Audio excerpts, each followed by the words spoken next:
Hey, I just wanted to jump on this morning and talk to you a little bit about time.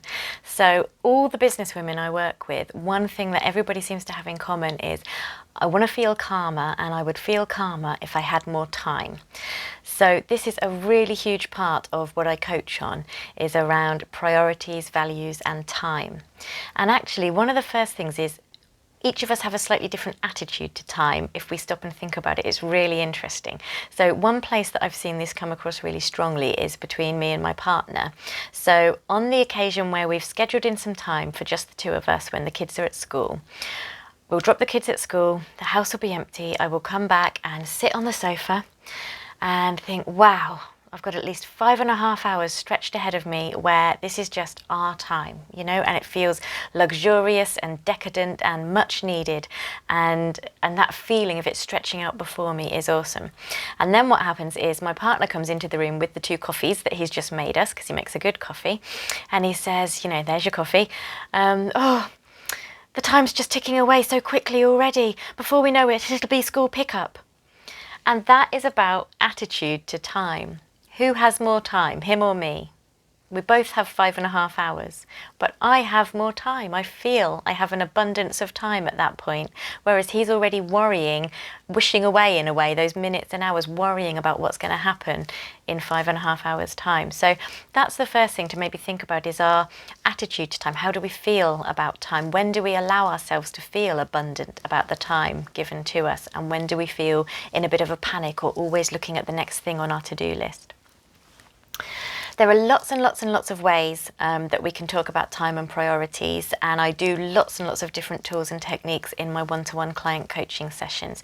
But for the purpose of this short video, I just want to go through one technique. If this doesn't resonate with you, it's not a problem. There are so many more, but this is what I use myself, and I hope some of you find this useful. So the other thing about mindset and about changing your mindset around time is to actually invest the time to manage your time. And what do I mean by that? A few years ago, a colleague said to me when I was planning things out, writing what I was going to do and when, "Oh, you're just like my partner. He has to write everything down. You could have done it by now in the time it's taken you to write that down." So actually, it's sometimes changing that way of thinking to thinking about investing. That time it's taking you to plan and write down is an investment, and that 20 minutes or so that you're going to invest in your planning is not just going to save you lots of time in the longer run, it's going to save you stress and worry and that mental anxiety of feeling like there's that never-ending to-do list and you're never quite getting to the bottom of it. So first of all, the first thing I would say is take your to-do list, and it must be written down, not a mental to-do list. And the psychology behind that is that if you've only ever got your to-do list in your brain feels like it's never finished. And this is that feeling when you get, oh, I'm sure there was something I was supposed to, what have I forgotten to do? What is it I haven't done? That feeling that keeps you awake at night or wakes you in the night. Oh, I'm sure there was something on my mind and I didn't do it.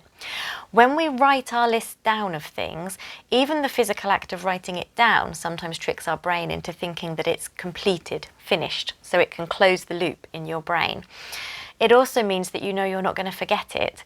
Whereas if your mental to-do list is only held in your brain is on this constant loop of feeling that it's got to remember all these things, and it never feels finished or completed. And that's one of the reasons you're going to find that you're laying awake at night feeling a bit frazzled.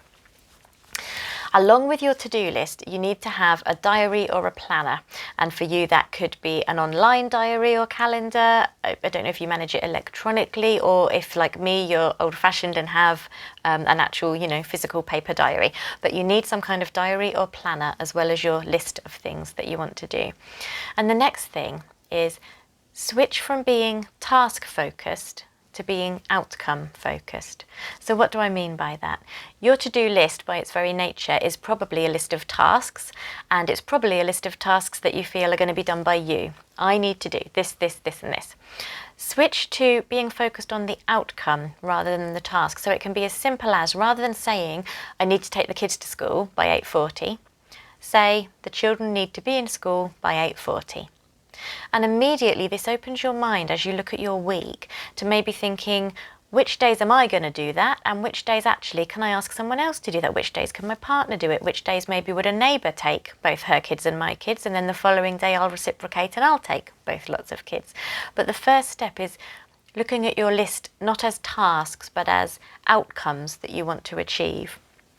Again, in your business, it could be, I want this piece of work done, or this planning, or this piece of writing, or I want to go to a networking event.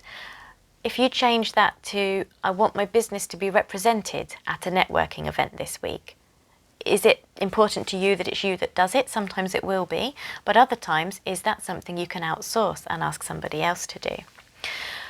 When you're looking at these, start with the things that are not a movable feast. So when you're looking at your week on your planner, start with maybe things that have to be done at that particular time. So if there's a particular networking meeting that you want to be at and it's scheduled for 10 o'clock till 12 o'clock, those things go in the diary first because they are not movable. Make yourself a priority as well with some of those things, some of those non-negotiables. If you've decided, for example, that you're going to go for a walk at 9:15 on Thursday morning with your friend because it's going to do you and her good, it's going to help your health and your fitness, being outside in nature, it's going to help your mental health, you want to do it. I bet that's the kind of thing that very easily falls off the bottom of your list when things are competing for your time. That's the kind of thing that you'll think, I'm really sorry, I just haven't got time, can we postpone? Well, don't. Make that one of the non-negotiables, the non-movable feasts that go into your planner first. If 9:15 on a Thursday really is the time of the week that both of you can do it, put it in your planner because it's really important. Next, I start looking at what needs doing when in terms of a timeline. So you're going to have some jobs where you realise, for example, Y can't be done until I've done X first. So again, that's going to start informing. I think of this as like building up a jigsaw, putting together my weekly plan like a jigsaw. So you're going to start then fitting in these things of, okay, so that job X has to be a Monday morning job so that then by the time I've done X, I can do Y, or Y can be done. I might be able to outsource Y, I might give it to someone else to do or delegate it. But if I do X first thing Monday morning, that enables then job Y can be done. The other thing people forget to do is leave white space. Leave some blank white space in your diary, some contingency time for flexibility. Things will come at you during your week. Things you didn't expect will be thrown at you. And you need to have